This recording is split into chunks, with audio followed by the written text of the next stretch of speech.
السلام علیکم ورحمۃ اللہ حامد و مصلی علی میں سب سے پہلے اپنے صدر صاحب اور مہمانان نظام حکم حضرات کا شکریہ ادا کروں گا کہ انہوں نے اپنے قیمتی اوقات میں لیے اور ہمارے طلبا کے لیے کچھ وقت نکال کر ہمارے درمیان بیٹھے.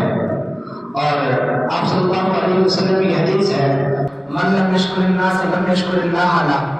جو شخص اللہ تعالیٰ کا شکر جو شخص لوگوں کا شکریہ ادا نہیں کرتا تو اللہ تعالیٰ کا بھی شکریہ ادا نہیں کرتا.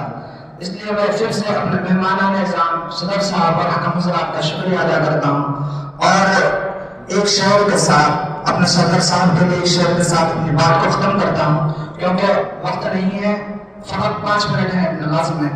کہ شکریہ تیرے آنے سے یہ رونق تو بڑھی, شکریہ تیرے آنے سے یہ رونق تو بڑھی, ورنہ محفوظ جذبات ادھوری رہتی.